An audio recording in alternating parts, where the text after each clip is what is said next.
Well, hello everyone, and a warm welcome to the Exercism Community Podcast. My name is Jonathan, and I'm coming from Cape Town in South Africa.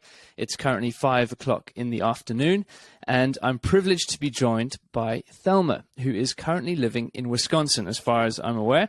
And I'm very privileged to be able to interview her today and find out a little bit more about her story, about how technology and her story coincided. So, Thelma, I'd love it if you could introduce yourself a little bit, tell us a little bit about how you ended up where you currently are, and maybe we can chat about technology and things like that a little bit later on. So, welcome. Yes. I'm afraid it was all accidental. I went to a business college because I did not want to dissect a frog. And at business college, I majored in economics. Mm-hmm. And I'm not a person who gets particularly interested in things, but apparently I did well enough that my professors decided I should apply for graduate school. Mm-hmm. And so I ended up at Brown University as an econ major. And almost immediately I met my husband, and 6 weeks later we were married. And 6 weeks, wow. He was a physicist with little respect for economics. So, after he took the major icon of the day, Milton Friedman, and presented his entire output, my husband developed it in one session. And in another session, he destroyed it. I didn't renew my fellowship.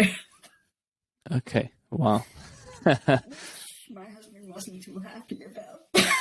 Yeah, I'm sure. After that, I just floated around for a while with no idea of what to do, and I was sort of sitting in on math courses that really were too difficult for me.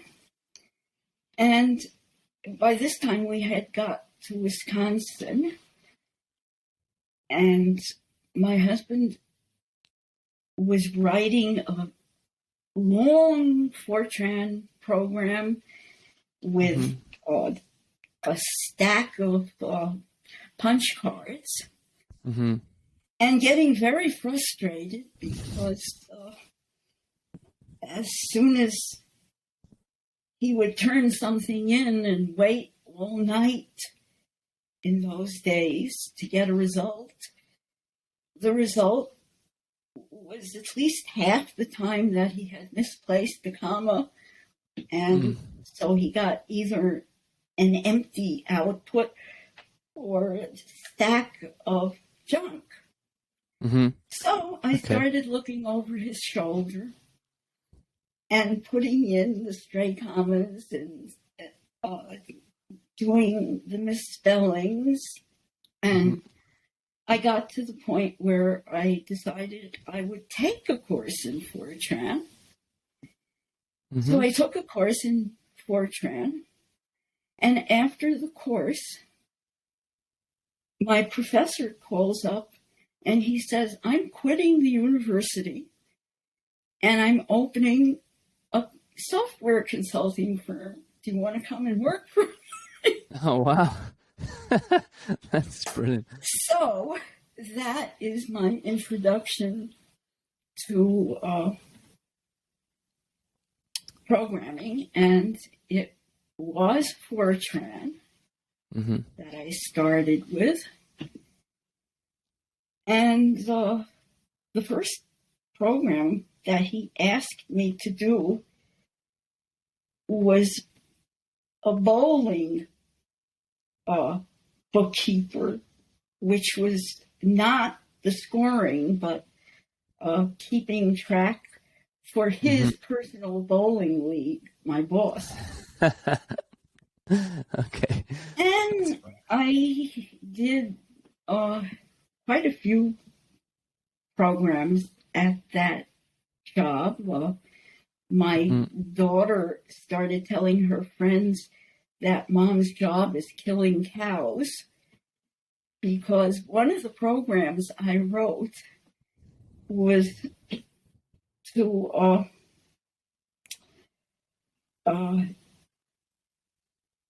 to calculate what should be fed to a dairy cow. Okay. Where I was given the poundage, and I was supposed to do a least cost division among grains and things that would satisfy the nutrient requirements. And there was also a bulk requirement. And to satisfy all those requirements, and at the least cost. And this was done for a machine whose memory was 48K.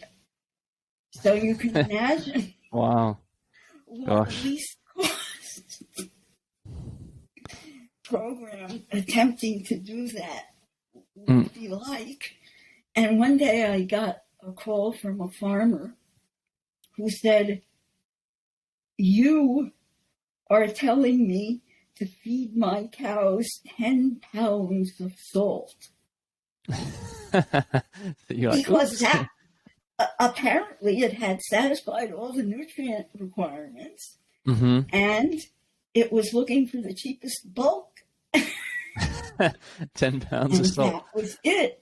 And because of the tiny amount of space I was working with, I did not have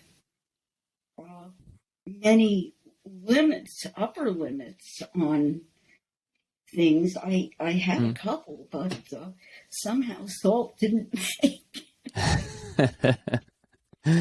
Gosh.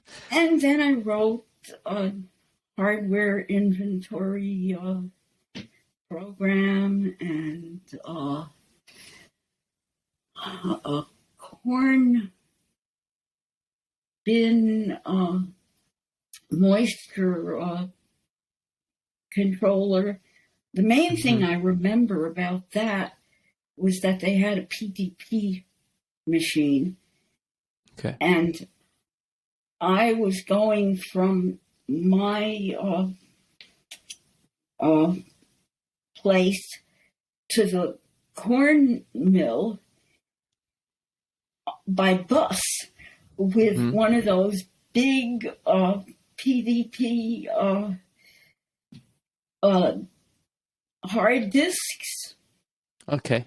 Yeah. So and, hefty. And eventually he closed the software division because he had started being an Apple dealer, and that was doing much better than the software. I'm sure. Wow. So that's how you ended up in, well, maybe that's kind of the initial phase. So after you finished the software, were you made redundant or don't worry. I'm going to just kill this. Okay. No worries. I get a lot of spam calls. Like that must be really annoying the whole time. But were you then, had you had another job lined up once the software consultancy finished, or was it you were kind of like, okay, what happened next? Well, I'm a little bit fuzzy on exactly what the timelines were. I know that I went to the medical college as a volunteer, and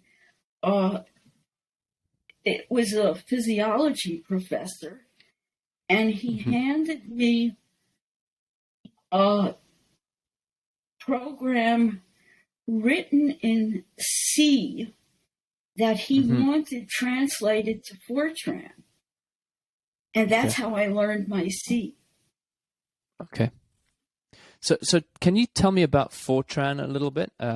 Not very familiar with that personally. I'm not that technical just yet, but I'd love to find out a little bit more about Fortran. I'm not particularly technical. It's one of the first languages out there, and it has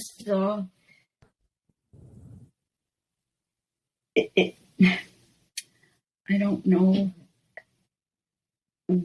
You'd have to ask me something more specific. That's okay. Don't worry at all. I just wanted to find out sort of generally where it fits, I guess, in all of the different sort of languages that are out there. But as this isn't my the technical space isn't particularly my strong point. It's absolutely fine. We can kind of get back to the storytelling. I think that's probably a little bit more down my bowling alley, so to speak. But so just going back to then so you started volunteering for this medical school. You picked up C in the process. Yes, what and happened then I found out that someone who had run the IT system at UWM, which is where my husband is a physicist, was now running IT at the medical college. And I talked to her and got a job doing database stuff for her. It was probably the worst database ever written, and fortunately I don't remember its name. So I learned a little bit of database there. But the most exciting thing about being at the medical college for me, and this is really just part of the story, not the technical stuff, is that they had this wonderful, huge locker room where I could shower after my 9-mile bike ride. Oh, wow. So every day you were cycling 9 miles there, 9 miles back, 3 days a week. I never worked full time. I was not interested in a career. Okay. I was losing myself. Yeah. So then just, I'm going to backtrack sort of back to sort of school time. You said you did economics, and you sort of ended up in economics sort of by accident almost. Yes. Was there a reason that you were just like, I mean, because at school you can often choose, okay, I'm going to do English literature or the arts or whatever. And then there's obviously the sciencey side of things. And economics, maybe you could argue, sits pretty, like, quite a bit more towards the sort of sciencey side of things. Was there any reason that you kind of gravitated towards that, or was it just sort of, oh, that looks interesting at the time? No, that was, I was in a business school. I was not interested in business. I was not interested in marketing. Economics was sort of like the elite thing to do in that school. So that's what attracted you to that thing. Gravitated over there. Yeah. Okay. Well, so you've said career wasn't really for you. And also correct me if I'm wrong. I'm just trying to sort of summarize and sort of piece things together. And it sounds like you almost picked up coding by accident, kind of. You said looking over your husband's shoulder, translating from C into Fortran. Was there ever a point? Oh my gosh! I think this must be the same call. Okay. So I'm trying to plug in. Was there? No worries at all. Was there ever a moment where something kind of clicked for you where you were like, actually, I'm pretty good at this. It's more than a kind of hobby or an interest. Was there ever a point where you were like, actually, this is something that I want to actively kind of grow or deepen in? Did that ever occur to you? I started looking over my husband's shoulder. I was hooked. Okay. I was hooked immediately. I really thought this is kind of like a crossword puzzle. Okay. So was the problem solving nature of the process what kind of sparked your attention when it came to sort of working out the commas? I'm not really terribly good. What I really liked was that you would write, or I would write something that absolutely wouldn't hold together at all. And then you'd run it through the compiler. Yeah. And the compiler would point out a bunch of your mistakes. It was always interactive for me. Okay. There was me, and Fortran is a compiled language. I don't know if you know. Yeah, I'm familiar with that. Yeah. Okay. So also in those days, the error messages that the compiler would give were pretty horrible. It was like another puzzle to figure out what they're claiming is wrong. Yeah. I think they're much better at this. Yeah. Okay, that's good to know. That's good to know. But it was like I had someone holding my hand, and I really liked that.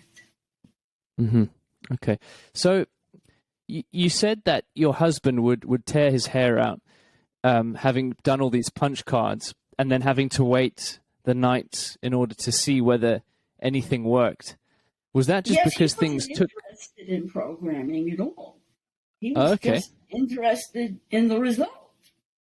He was a physicist. He was looking for physics results. Yeah. Okay. Wow.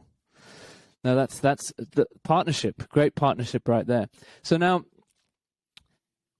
fast track a couple of years forward, and how did you come across Exercism, and what is it about Exercism that you enjoy specifically?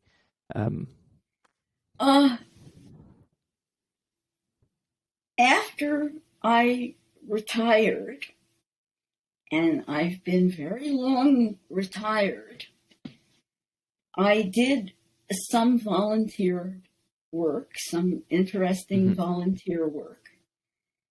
And then that ran out, and it got to be very difficult for me to find volunteer work. So I got on the computer, and the first thing I found was Udacity. You know about Udacity?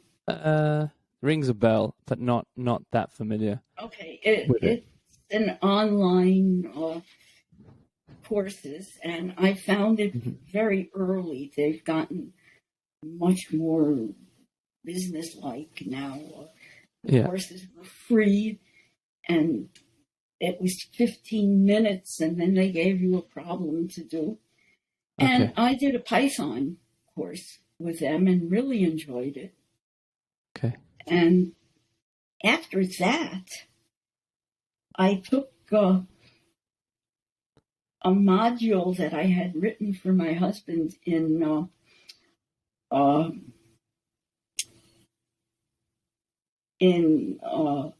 linear algebra in C++, which I absolutely hated. There's all that memory allocation that you have to worry about. Yeah. And I was always ending up underwater because of that. And translated it into Python, and it felt so wonderful because in Python, all the memory stuff is done for you. Yeah, I'm sure that would have saved a lot of effort and time. But, oh, and I lost the thread of why I was saying this. I had something in mind. Oh, it was just around exorcism. How did you get into Oh, exorcism? You were working with Udacity. so after Python, I was looking around for something to do, and I found Code Academy and did a short Ruby course in it, and I absolutely hated Code Academy. I don't know if I'm allowed. I love your honesty. It's great. Yeah. Here. They gave you exercises, and if your code differed in any way from what they had pre-written, they would not accept it, even though it worked perfectly fine. Yeah. And I couldn't, I didn't like that at all. And then, so I was floating around and I found Exercism. And your platform is absolutely perfect for me. I mean, you can be as free as you like. Mm-hmm. You can do the learning exercises. You can decide, I don't need the learning exercises. And the mentoring here is absolutely fantastic. I mean, that's cool. You could not pay large money and get such terrific mentoring. And of course, right now I have extra terrific mentoring. I convinced my son to join. Okay. And brilliant. My son is mentoring me in JavaScript right now. Brilliant. That's great. And he spent 1 week on the platform and he was already complaining. You have met him. He took his That's okay. note and transferred it to a different part of the forum. So.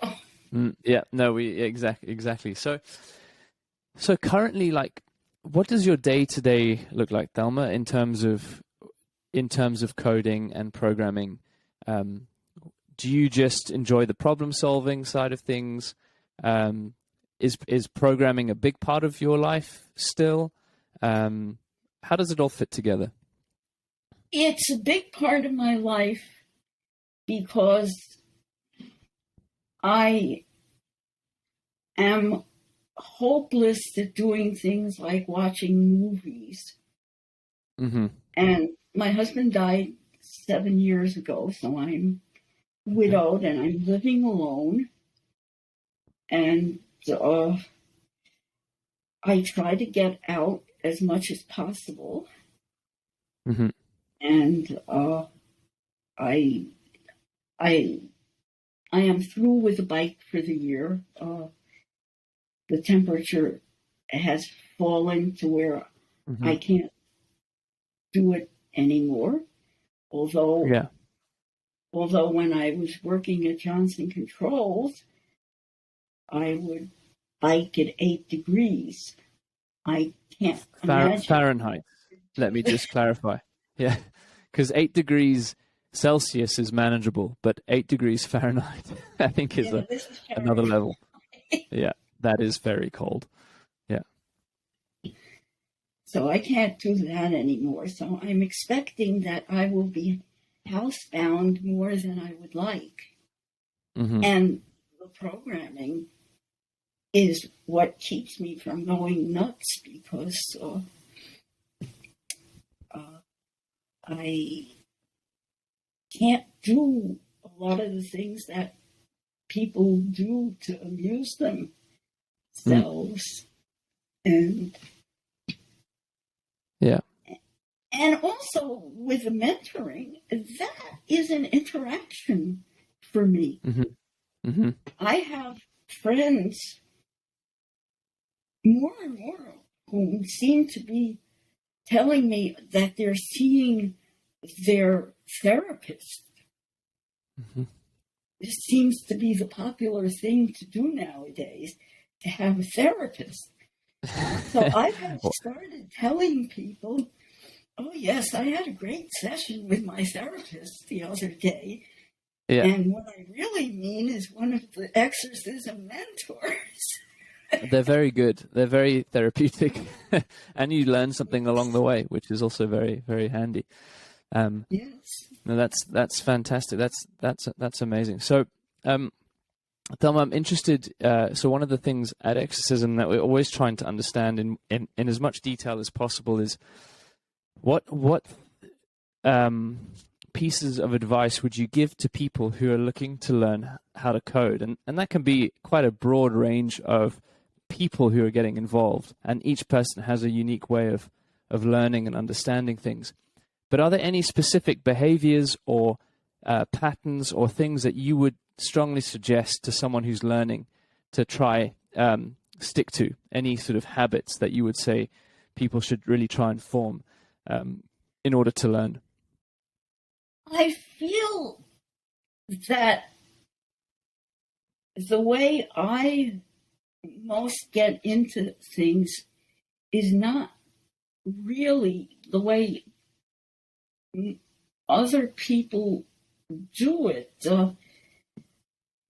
Like there was a recent thread of a guy who was complaining that there was not enough teaching done with the exercises. Mm-hmm. And for me, I can get rather bored with the teaching part of it. So if you put an exercise in front of me, that is the first point where I will want to know about the module or whatever it is Mm-hmm. involved in doing that kind of exercise. Mm-hmm. And I will go out and ask Google, well, here, how do you do this? Mm-hmm. Until I see a need for it, I just find it very hard to get involved with. I cannot read manuals. Sense. Oh, I tell you. you're very popular this morning. I mean, I must have it. I'm calling. I don't know what this is. I don't usually have this kind of thing going. Oh, don't worry at all. Okay, so it seems like for you, and one of maybe your suggestions for people learning would be do something that actually has meaning in a real life sense. Yes. And that's the sense. That's what I understand. You would strongly hedge your bets on in terms of how to become proficient or how to learn a programming language itself. I noticed that I have friends who won't touch anything until they've read all the documentation and got some feeling for it. And they're probably better than me. I mean, Well, I mean, it's probably different ways. I mean, I know for me personally, going very slowly, systematically, but going through a structured thing helps me, but then also applying that in small chunks is really helpful rather than getting overwhelmed and trying to implement the whole thing in one fell swoop. I guess it's just experience that you're suggesting. Just gaining experience in real life situations is really key. So Thelma, I have a question for you, and this is where you get to share with the entire Exercism community one recommendation that you would have, and it can be anything. It can be, go and try some sushi, or learn a new coding language, or go on a bike ride. It can be anything that you want. But what recommendation would you like to give to the entire Exercism community for this week? And you can say whatever you want, pretty much, within reason. Right now, I am having tremendous fun being mentored by my son. And if anyone has anyone that they are having trouble communicating with, how's the family doing? Yeah. Get them into a mentorship relationship. Mm-hmm. See and see what happens. And That's have great. Fun at it. But Okay. I also really wanted to mention that I did a lot of different things in this non-career of mine. After the Fortran, I went to a company called Johnson Controls, and I got into simulation software. Okay, wow. And even got to work on the bottom of the Pepsi bottle at the time, which wasn't balancing well. Okay, wow. And then I did some programming for a mathematical friend of mine who was working on the Riemann hypothesis, like just about every other mathematician in the world. And I did some Python stuff for him. Yeah. And I don't know, I did a lot of interesting things. So I wanted those out there too. Yeah, no, that's cool. I'm sure there's actually a lot we could sort of dive in. I'm sure you say that you don't know what to say necessarily, but I think there's a lot in there that you could pull out of your hat at some point. But Thelma, I just wanted to say thank you very much for giving us. I know it's not a huge amount of time to really dive into a lot of the sort of detail and the nuance, but I just wanted to say thank you for sharing just a little snippet of your life experience, specifically how it relates to coding and development. Our hope for this podcast is that it inspires people from all over the world, from all different colors, backgrounds, races, etc., to really pick up, to take what they hear in these podcasts and then apply it.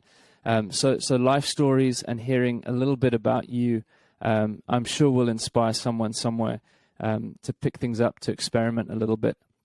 So I just wanted to thank you for that.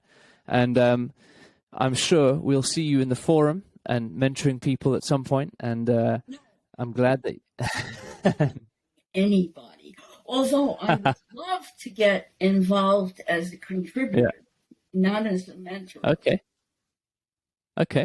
Well, that would be great. If you wanted to contribute, we can touch base at some point. But just thank you for the little insights into your life and just some of the things that sort of popped up. I really appreciate it. So just stick on the call for now. But Thelma, thank you. If anyone would like to reach out to you, I'm sure you'd be open to that somehow. I won't be giving out your email to the whole of the world. But if anyone wants to reach out to Thelma, message me and we can take things from there. But thank you so much for your time. It's been a privilege to just have a chat and just stay on the call. And okay, we'll just touch base. Okay.